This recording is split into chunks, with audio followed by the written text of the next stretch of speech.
नमस्कार मित्रों, आज मैं आपके सामने नई कहानी लेकर प्रस्तुत हुआ हूँ जिसका नाम है काबुलीवाला, जो कि बांग्ला साहित्यकार रवींद्रनाथ टैगोर द्वारा लिखी गई है।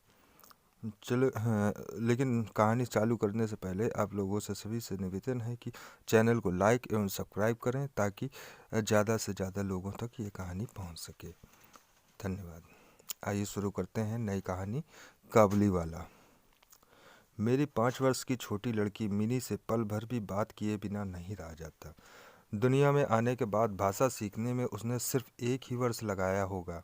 इसके बाद से जितनी देर तक सो नहीं पाती है, उस समय का एक पल भी वह चुप्पी में नहीं खोती। उसकी माता बहुधा डांट फटकार कर उसकी चलती हुई जबान बंद कर देती हैं, किंतु मुझसे ऐसा नहीं होता। मिनी का मौन मुझे ऐसा अस्वाभाविक सा प्रतीत होता है कि मुझसे वह अधिक देर तक सहा नहीं जाता, और यही कारण है कि मेरे साथ उसके भावों का आदान प्रदान कुछ अधिक उत्साह के साथ होता है। सवेरे मैंने अपने उपन्यास के 17वें अध्याय में हाथ लगाया ही था कि इतने में मिनी ने आकर कहना आरंभ कर दिया, बाबूजी, रामदयाल दरबान कल काक को कौवा कहता था। वह कुछ जानता ही नहीं ना बाबूजी। विश्व की भाषाओं की विभिन्नता के माध्यम में मेरे कुछ बताने से पहले ही उसने दूसरा प्रसंग छेड़ दिया। बाबूजी, भोला कहता था आकाश मुंह से पानी फेंकता है, इसी से वर्षा होती है। अच्छा बाबूजी, भोला झूठ मूठ कहता है ना, खाली बकबक किया करता है, दिन रात बकता रहता है। इस विषय में मेरी राय की तनिक भी राह न देख करके चट से धीमे स्वर में एक जटिल प्रश्न कर बैठी, बाबूजी, माँ तुम्हारी कौन लगती है? मन ही मन मैंने कहा, साली, और फिर बोला, मिनी तू जा भोला के साथ खेल, मुझे अभी काम है। अच्छा। तब उसने मेरी मेज के पास में पैरों के पास बैठकर अपने दोनों घुटने और हाथों को हिला हिलाकर बड़ी शीघ्रता से मुंह चलाकर अटकन बटकन दही चटा के कहना आरंभ कर दिया, जबकि मेरे उपन्यास के अध्याय में प्रताप सिंह उस समय कंचनमाला को लेकर रात्रि के प्रगाढ़ अंधकार में बंदी गृह के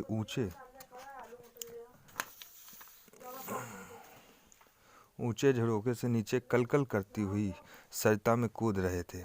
मेरा घर सड़क के किनारे पर था। सहसा मिनी अपने अटकन बटकन को छोड़कर कमरे की खिड़की के पास दौड़ गई और जोर जोर से चिल्लाने लगी, काबुली वाला, ओ काबुली वाला।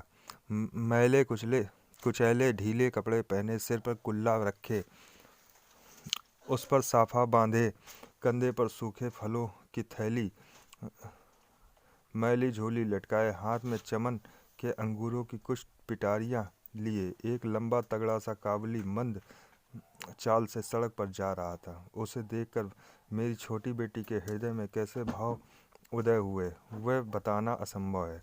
उसने जोरों से पुकारना शुरू किया। मैंने सोचा अभी झोली कंधे पर डाले सर पर एक मुसीबत आ खड़ी होगी और मेरा 17वां अध्याय आज अधूरा रह जाएगा। किंतु मिनी के चिल्लाने पर ज्यों ही काबुली ने हंसते हुए उसकी ओर मुंह फेरा और घर की ओर बढ़ने लगा, त्यों ही मिनी भय खाकर भीतर भाग गई। फिर उसका पता ही नहीं लगा कि कहाँ छिप गई। उसके छोटे से मन में वह अंधविश्वास बैठ गया था कि उस मैली कुचैली झोली के अंदर ढूंढने पर उस जैसी और भी जीती जागती बच्चियां निकल सकती हैं। इधर काबुली ने आकर मुस्कुराते हुए मुझे हाथ उठाकर अभिवादन किया और खड़ा हो गया। मैंने सोचा वास्तव में प्रताप सिंह और कंचनमाला की दशा अत्यंत संकटापन्न है, फिर भी घर में बुलाकर उससे कुछ ना खरीदना अच्छा ना होगा। कुछ सौदा खरीदा गया। उसके बाद मैं उससे इधर उधर की बातें करने लगा। रहमत, रूस, अंग्रेज, सीमांत रक्षा के बारे में गपशप होने लगी। अंत में उठकर जाते हुए उसने अपनी मिलीजुली भाषा में पूछा, बाबूजी, आपकी बच्ची कहाँ गई? मैंने मिनी के मन से व्यर्थ का भय दूर करने के अभिप्राय से उसे भीतर से बुलवा लिया। वह मुझसे बिल्कुल लग कर काबुली के मुख और झोली की ओर संदेहात्मक दृष्टि डालती हुई खड़ी रही। काबुली ने झोली में से किशमिश और खुबानी निकाल कर देनी चाहिए, पर उसने ना ली और दुगने संदेह के साथ मेरे घुटनों से लिपट गई। उसका पहला परिचय इस प्रकार हुआ।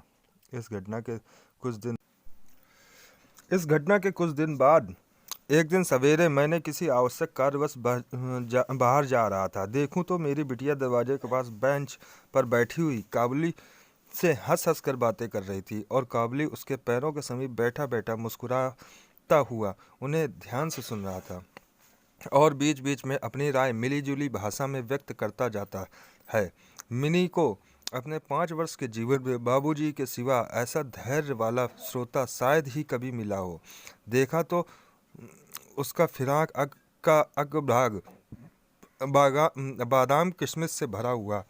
मैंने काबुली से कहा, इसे ये सब क्यों दे दिया, अब कभी मत देना। यह कहकर कुर्ते की जेब में से एक अठन्नी निकाल कर उसे दी। उसने बिना किसी हिचक के अठन्नी लेकर अपनी झोली में रख ली।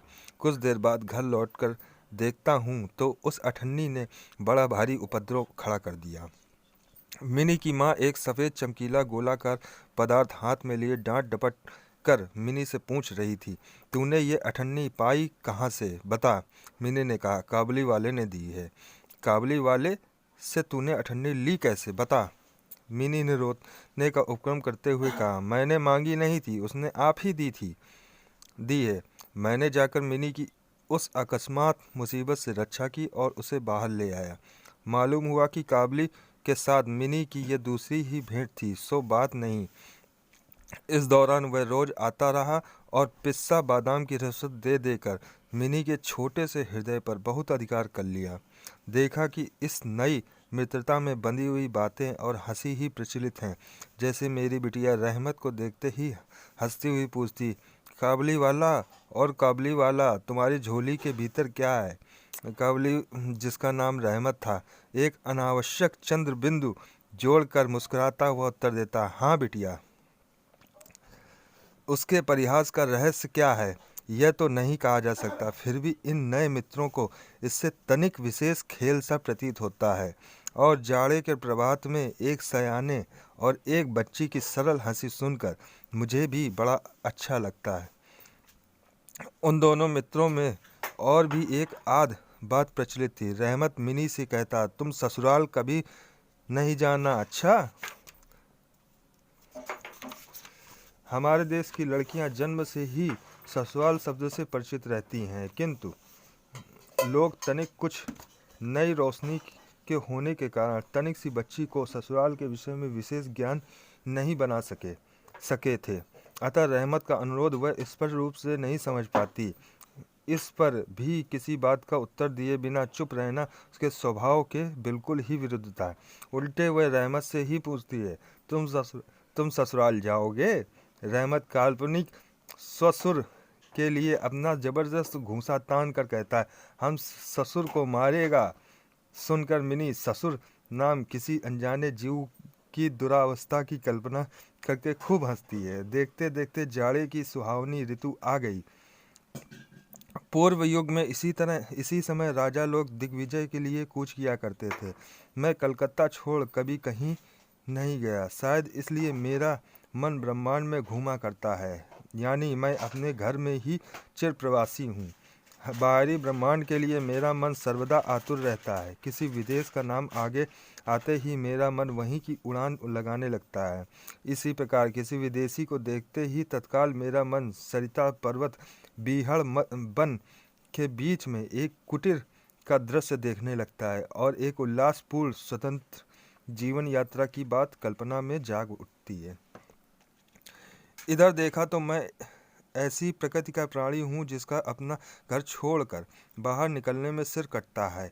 यही कारण है कि सवेरे के समय अपने छोटे से कमरे में मेज के सामने बैठकर उस काबुली से गपशप लड़ाकर बहुत कुछ भ्रमण का काम निकाल लिया करता हूँ। मेरे सामने काबुली का पूरा चित्र खिंच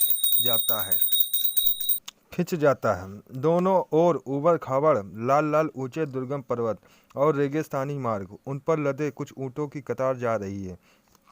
ऊंचे ऊंचे साफे बांधे हुए सौदागर और यात्री कुछ ऊँट की सवारी पर तो कुछ पैदल ही जा रहे हैं। किन्हीं के हाथों में बर्छा है तो कोई बाबा आदम के ज़माने की पुरानी बंदूक थामे हुए। बादलों की भयानक गर्जन के स्वर में काबुली लोग अपने मिली जुली भाषा में अपने देश की बातें कर रहे हैं। मिनी की माँ बड़ी वहमी तबीयत की है।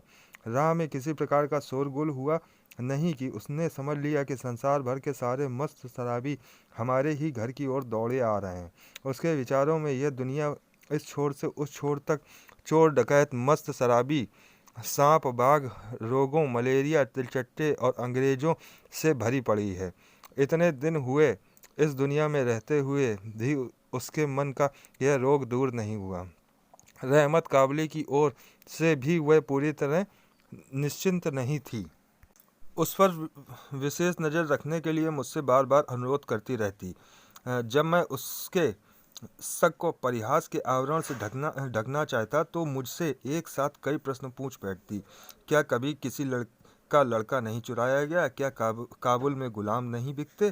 क्या एक लंबे तगड़े काबुली के लिए एक छोटे बच्चे को का उठा ले जाना असंभव है? इत्यादि।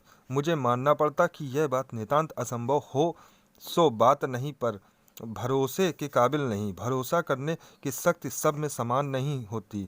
अतः मिनी की माँ के मन में भय ही रह गया, लेकिन केवल इसलिए बिना किसी दोष के रहमत को अपने घर में आने से मना न कर सका। हर वर्ष रहमत माघ मास में लगभग अपने देश लौट जाता है। इस समय वह अपने व्यापारियों से रुपया पैसा वसूल करने में तल्लीन रहता। उसे घर घर दुकान दुकान घूमना पड़ता, लेकिन फिर भी मिनी से उसकी भेंट एक बार अवश्य हो जाती। देखने में तो ऐसा प्रतीत होता कि दोनों के मध्य किसी षड्यंत्र का श्री गणेश हो रहा है। जिस दिन वह सवेरे नहीं आ पाता, उस दिन देखूं तो वह संध्या को हाजिर है। अंधेरे में घर के कोने में उस ढीले ढाले जामा पैजामा पहने झोली वाले लंबे तगड़े आदमी को देखकर सचमुच ही मन में अचानक भय सा पैदा हो जाता। लेकिन जब देखता हूँ कि मिनी ओ काबुल वाला ओ पुकारती हुई हंसती हंसती दौड़ी आती है और दो भिन्न भिन्न आयु के असमय मित्रों में वही पुराना हास परिहास चलने लगता है, तब मेरा सारा हृदय खुशी से नाच उठता है। एक दिन सवेरे मैं अपने छोटे कमरे में बैठा हुआ नई पुस्तक के प्रूफ देख रहा था। जाड़ा विदा होने से पूर्व आज 2-3 दिन खूब जोरों से अपना प्रकोप दिखा रहा था है। जिधर देखो उधर उस जाड़े की ही चर्चा है। ऐसे जाड़े पाले में खिड़की में से सवेरे की धूप मेज के नीचे मेरे पैरों पर आ पड़ी। उसकी गर्मी मुझे बहुत अच्छी प्रतीत होने लगी। लगभग 8 बजे का समय होगा। सिर से मफलर लपेटे ऊषाचरण सवेरे की सैर करके घर की ओर लौट रहे थे। ठीक इस समय राह में एक बड़े जोर का शोर सुनाई दिया। देखूं तो अपने उस रहमत को 2 सिपाही बांधे लिए जा रहे हैं। उनके पीछे बहुत से तमाशा ही बच्चों का झुंड चला आ रहा है। रहमत के ढीले ढाले कुर्ते पर खून के दाग हैं और एक सिपाही हाथ में खून से लथपथ छुरा। मैंने द्वार से बाहर निकलकर सिपाही को रोक लिया। पूछा, क्या बात है? कुछ सिपाही से और कुछ रहमत से सुना कि हमारे एक पड़ोसी ने रहमत से रामपुर की चादर खरीदी थी। उसके कुछ रुपए उसकी ओर बाकी थे, जिन्हें देने से उसने साफ इनकार कर दिया। बस इसी पर दोनों में बात बढ़ गई और रहमत ने छुरा निकालकर घोंप दिया। रहमत उस झूठे बेईमान आदमी के लिए भिन्न भिन्न प्रकार के अपशब्द सुना रहा था। इतने में काबुल वाला ओ काबुल वाला पुकारती हुई मिनी घर से निकल आई। रहमत का चेहरा क्षण भर में कौतुक हास्य से चमक उठा। उसके कंधे पर आज झोली नहीं थी, अतः झोली के बारे में दोनों मित्रों की अभ्यस्त आलोचना न चल सकी। मिनी ने आते ही साथ ही उससे पूछा, तुम ससुराल जाओगे? रहमत ने प्रफुल्लित मन से कहा, हाँ वहीं तो जा रहा हूँ। रहमत ताड़ गया कि उसका यह जवाब मिनी के चेहरे पर हंसी न ला सकेगा और तब उसने हाथ दिखाकर कहा, ससुर को मारता, पर क्या करूं, हाथ बंधे हुए हैं। छुरा चराने के जुर्म में रहमत को कई वर्ष का कारावास मिला। रहमत का ध्यान धीरे धीरे मन से बिल्कुल उतर गया। हम लोग अब अपने घर में बैठकर सदा अभ्यस्त होने के कारण नित्य के काम धंधों में उलझे हुए दिन रात बिता रहे थे। कभी एक स्वाधीन पर्वतों पर घूमने वाला इंसान कारागार की प्राचीरों के अंदर कैसे वर्ष पर वर्ष काट रहा था, यह बात हमारे मन में कभी उठी ही नहीं। और चंचल मिनी का आचरण तो और भी लज्जाप्रद था। यह बात उसके पिता को भी माननी पड़ेगी। उसने सहज ही अपने पुराने मित्र को भूलकर पहले तो नबी सईस के साथ मित्रता जोड़ी। फिर क्रमशः जैसे से उसकी वयोवृद्धि होने लगी वैसे वैसे सखा के बदले एक के बाद एक उसकी सखियां जुटने लगीं। और तो क्या, अब वह अपने बाबूजी के लिखने के कमरे में भी दिखाई नहीं देती। मेरा तो एक तरह से उसके साथ नाता ही टूट गया। कितने ही वर्ष बीत गए। वर्षों बाद आज फिर एक शरद ऋतु आई। मिनी की सगाई की बात पक्की हो गई। पूजा की छुट्टियों में उसका विवाह हो जाएगा। कैलाशवासिनी के साथ साथ अब की बार हमारे घर की आनंदमयी मिनी भी माँ बाप के घर में अंधेरा करके ससुराल चली जाएगी। सवेरे दिवाकर बड़ी सज धज के साथ निकले। वर्षों के बाद शरद ऋतु की ये नई धवल धूप सोने में सुहागे का काम दे रही है। कलकत्ता की सकरी गलियों से परस्पर सटे हुए पुराने ईंट छर गंदे घरों के ऊपर भी इस धूप की आभा ने एक प्रकार का अनोखा सौंदर्य बिखेर दिया। हमारे घर पर दिवाकर के आगमन से पूर्व ही शहनाई बज रही है। मुझे ऐसा प्रतीत हो रहा है कि जैसे यह मेरे हृदय की धड़कनों में से रो रो कर बज रही हो। उसकी करुण भैरवी रागिनी मानो मेरा विच्छेद पीड़ा को जाड़े की धूप के साथ सारे ब्रह्मांड में फैला रही है। मेरी मिनी का आज विवाह है। सवेरे से घर बवंडर बना हुआ है। हर समय आने जाने वालों का तांता बंधा हुआ है। आंगन में बांसों का मंडप बनाया जा रहा है। हर एक कमरे और बरामदे में झाड़ फानूस लटकाए जा रहे हैं और उनकी टक टक की आवाज़ मेरे कमरे में आ रही। चलो रे, जल्दी करो, इधर आओ की तो कोई गिनती ही नहीं। मैं अपने लिखने पढ़ने के कमरे में बैठा हुआ हिसाब लिख रहा था। इतने में रहमत आया और अभिवादन करके खड़ा हो गया। पहले तो मैं उसे पहचान न सका। उसके पास ना तो झोली थी और ना पहले जैसे लंबे लंबे बाल और ना चेहरे पर पहले जैसी दिव्य ज्योति ही थी। अंत में उसकी मुस्कान देखकर पहचान सका कि वह रहमत है। मैंने पूछा, क्यों रहमत, कब आए? उसने कहा, कल शाम को ही जेल से छूटा हूँ। सुनते ही उसके शब्द मेरे कानों में खट से बज उठे। किसी खूनी को मैंने कभी आंखों से नहीं देखा। उसे देखकर मेरा सारा मन एकाएक सिकुड़ सा गया। मेरी यही इच्छा होने लगी कि आज के शुभ दिन में वह इंसान यहाँ से टल जाए तो अच्छा है।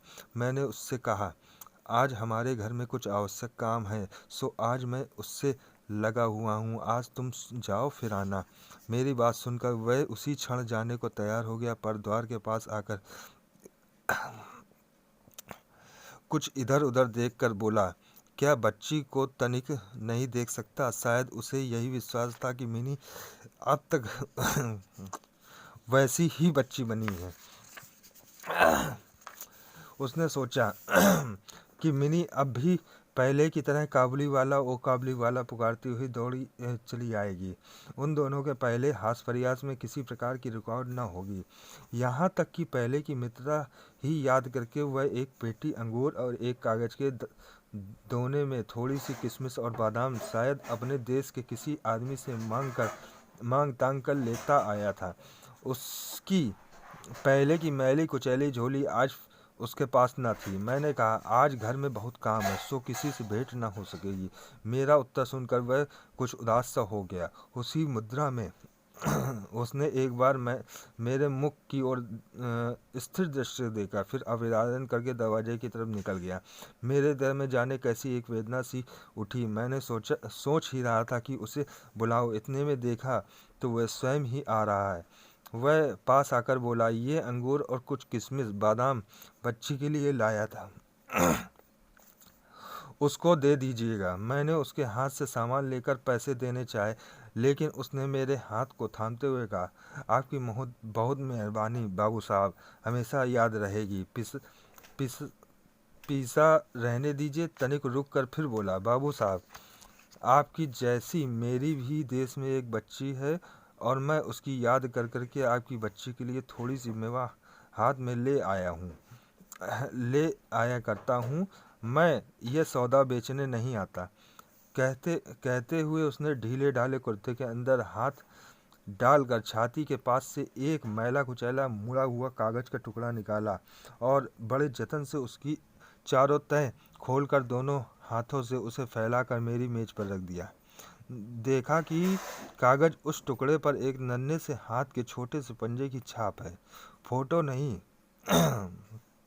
तेल चित्र नहीं, हाथ में थोड़ी सी कालिख लगाकर कागज के ऊपर उसी का निशान ले लिया गया है। अपनी बेटी के इस स्मृति पत्र को छाती से लगाकर रहमत हर वर्ष कलकत्ता की गली कूचों में सौदा बेचने के लिए आता है, और तब वह कालिक चित्र मानो उसकी बच्ची के हाथ का कोमल स्पर्श उसके बिछड़े हुए विशाल वक्ष हृदय स्थल में अमृत उड़ेलता रहता है। देखकर मेरी आंखें भर आई, और फिर मैं इस बात को बिल्कुल ही भूल गया कि वह एक मामूली काबुली मेवा वाला है और मैं उच्च वंश का रईस हूँ। तब मुझे ऐसा लगने लगा कि जो वह है वही मैं हूँ। वह भी एक बाप है और मैं भी। उसकी पर्वत वासिनी छोटी बेटी की निशानी मेरी ही मिनी को याद दिलाती है। मैंने तत्काल ही मिनी को बाहर बुलवाया। हालांकि हालांकि इस पर अंदर घर में आपत्ति की गई, पर मैंने उस पर कुछ भी ध्यान नहीं दिया। विवाह के वस्त्रों और अलंकार में लिपटी हुई बेचारी मिनी मारे लज्जा के सिकुड़ी हुई सी मेरे पास आकर खड़ी हो गई। उस अवस्था में देखकर रहमत काबुल पहले तो सकपका गया, उससे पहले जैसी बातचीत न करते बना। बाद में हंसते हुए वो, लल्ली सास के घर जा रही है क्या? मिनी अब सास का अर्थ समझने लगी थी, अतः अब उससे पहले की तरह उत्तर देते न बना। रहमत की बात सुनकर मारे लज्जा के उसके कपोल लाल सुर्ख हो गए। उसने मुंह को फेर लिया। मुझे इस दिन की याद आई जबकि रहमत के साथ मिनी का प्रथम परिचय हुआ था।